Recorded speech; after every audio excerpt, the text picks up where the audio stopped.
জাতীয় সংসদ নির্বাচনের সময় ঘোষণা ঘিরে তৈরি হয়েছে রাজনৈতিক আগ্রহ। অন্তর্বর্তী সরকারের প্রধান উপদেষ্টা অধ্যাপক ডক্টর মোহাম্মদ ইউনূস দুটি গুরুত্বপূর্ণ তারিখের একটিকে বেছে নিতে পারেন এই ঘোষণা দেওয়ার জন্য।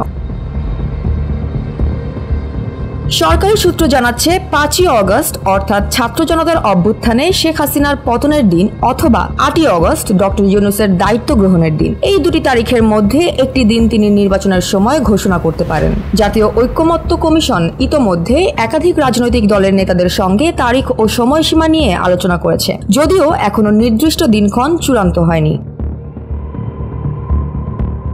সূত্রগুলো বলছে প্রধান উপদেষ্টা নিজের দায়িত্ব গ্রহণের দিনটিকে তেমন গুরুত্ব দিতে চান না, তাই 5ই অগস্ট বিকেল 5টায় জাতির উদ্দেশ্যে দেওয়া টেলিভিশন ভাষণেই তিনি নির্বাচনের সময় ঘোষণা করতে পারেন। সেদিন সরকার জুলাই ঘোষণাপত্র জনগণের সামনে উপস্থাপন করবে।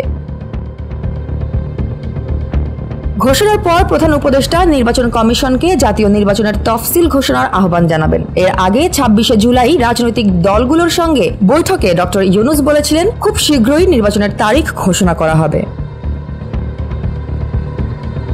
গত 9 জুলাই আইন শৃঙ্খলা রক্ষাকারী বাহিনীর সঙ্গে বৈঠকে তিনি ডিসেম্বরের মধ্যেই প্রস্তুতি শেষ করার নির্দেশ দেন। সেই বৈঠকেই ইঙ্গিত দেন নির্বাচন ফেব্রুয়ারি বা এপ্রিলে হতে পারে। এমনকি গত 13ই জুন লন্ডনে বিএনপির ভারপ্রাপ্ত চেয়ারম্যান তারেক রহমানের সঙ্গে বৈঠকে তিনি জানান নির্বাচন 2026 সালের রমজানের আগেই হতে পারে, অর্থাৎ ফেব্রুয়ারির প্রথমার্ধেই ভোট হওয়ার সম্ভাবনা বেশি। সবশেষ সিদ্ধান্তের জন্য এখন দেশবাসী তাকিয়ে প্রধান উপদেষ্টার ঘোষণার দিন ও তারিখের দিকেই।